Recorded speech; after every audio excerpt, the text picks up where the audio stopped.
Gaza's health ministry says more than 750 people have been killed in the last 24 hours, a third of them children.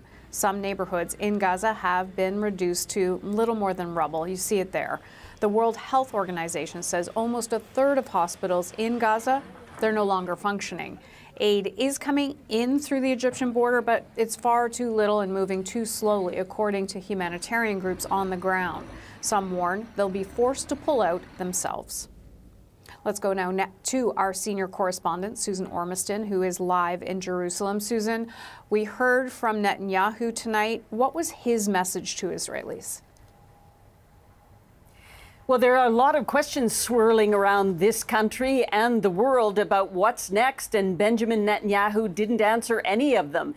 He said specifically they are preparing for a ground incursion into Gaza, but he would not say any specifics about when, how big it was, or what the decision-making was. He did say that they are, sort of ripening the conditions for going in, and that's about it. He also didn't have anything to say about calls for a pause for humanitarian aid to go in that southern border to Gaza through Egypt. There was nothing on that either. Essentially, the Prime Minister was talking to his country tonight, trying to reassure them that his government and the war cabinet has things under control. There has been some criticism of course, the absolute horror of October 7th, how intelligence didn't pick that up.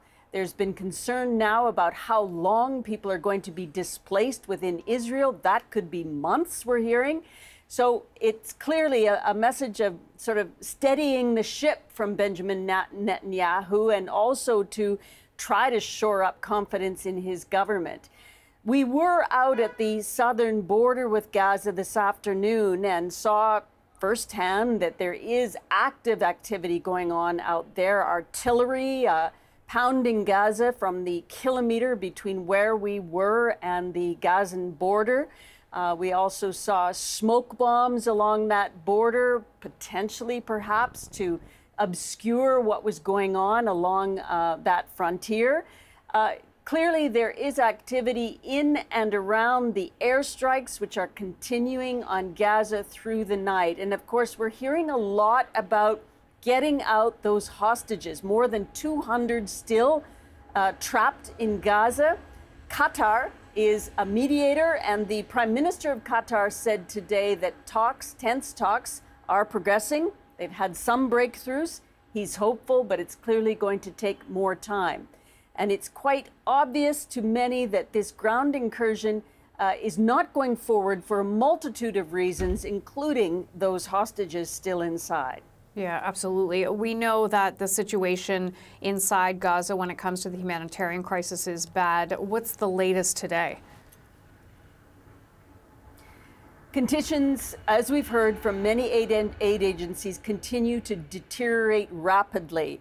The UN's main aid agency, which has operated inside Gaza for decades, has warned it will have to cease operations tonight if it can't get more fuel to operate. It doesn't appear that any of that fuel or much of it has gotten through to Gaza today. So they're simply going to have to curtail operations, partly because they don't have fuel to run things that they need, like cars for distributing aid, or generators for hospital, or power for the desalination plant to take salt out of the water, but also because it's unsafe.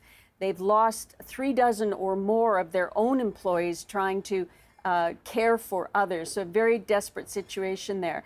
And I might add one more detail tonight, Hannah, and that is that we have heard there's a barrage of rockets which landed near Tel Aviv, so a long way from the Gaza Strip, in a city just south of Tel Aviv. There was damage to an apartment building, but reportedly only minor injuries at this time.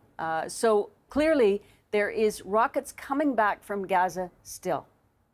CBC's senior correspondent Susan Ormiston, live in Jerusalem. Thank you so much.